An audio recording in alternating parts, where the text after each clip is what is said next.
Um, I have a young son, so he'll actually be 14 next month. So my vitiligo didn't come until about a year after I had it. So imagine that, right? So I'm 34 now.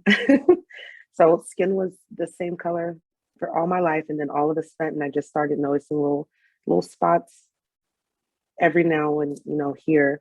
So I did go to a dermatologist. I thought I had cancer, first of all. So I said, let me go to a dermatologist. And I did, and then that's when they told me what it was. And I didn't know anything about it. So I had to go do my research and figure it out. When I did and realized it's nothing that could actually kill me or anything like that, um, I became one with it, I guess I should say. The dermatologist that I went to, they wanted me to do some kind of radiation treatment, which would have been 3 to 4 times a week. And each session would have been about 3 hours, 3 to 4 hours. Right. I'm like, I can't do that. So I just said, I'm going to embrace it. And I just watched over time, just my skin just start to change. It would go from lighter to dark, and some spots would actually go back. So this is probably like the first, I would say the last 2 years, it's been pretty steady. And this is where I've come up with. But I love it. It's like my extra accessory now, kind of like my extra superpower, if you will, I guess something like that. But I just embraced it. And I think once I really embraced it, I used to wear makeup. So I sold Mary Kay, did all that. And and that's really why, because I started getting spots. So I was a little, not really insecure about it, but I didn't really understand it. And I'd rather have covered it up than try to figure out what was going on. So once that happened, went to the dermatologist, they told me, and that's actually when I stopped wearing makeup.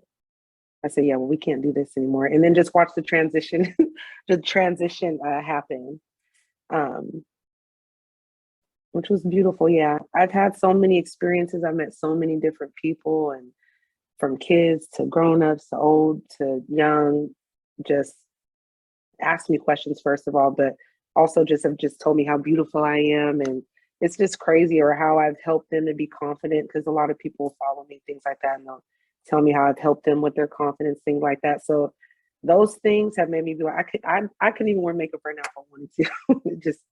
That sounds backwards to me at this point. So um yeah, that's kind of been the journey. So, and it's been pretty steady. So I haven't really noticed, and I get henna a lot and stuff like in my um like on my hands and on my feet a lot. So it's just like an extra accessory at this point, really. I'm gonna keep it a buck. I think for me, mostly it was for my son. He was the one that would help me. I'd wake up in the morning, see me putting my makeup. He's like, "Why are you putting that makeup on?" And I would just look at him like, if he can be comfortable enough with it and confident and love it, I need to definitely do that and show him. So I'm going to be honest, he was my main inspiration that helped me to do that. And then for me, I'm like the underdog, so I always go for the underdog. I'm always so I was like, I got to rep. Like we can't do this, you know? So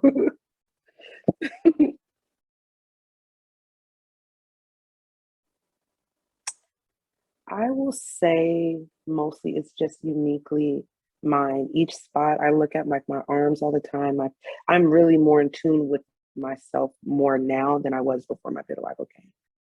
I know that might sound crazy to some people, but like extra more now. So yeah, I literally just look at every spot and everything, and I look in the mirror and just like, there's no one else like me for sure. Like I know for sure now.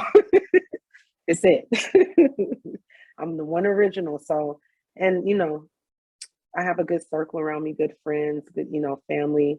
They help me too. So I'm not gonna act like that. But I think I really had to dive deep for my own self and just remind myself, like, regardless of what it could be purple, blue, it's really what's going on in the inside.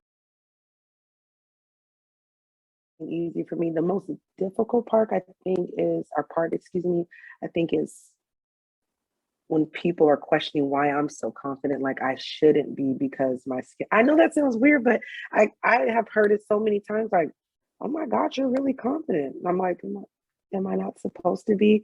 I would say that, and then people, I guess, being ignorant to what it is, which I know most people don't know. If they don't have it, why would they do the research. But I've had people ask me like, when did you get burned? I'm like, well, I don't think if I, I look like this, if that happened. But I would say those two things, people trying to understand why I guess I'm confident the way I am, and then also just the misconception or just the ignorance of not knowing about it, I would say.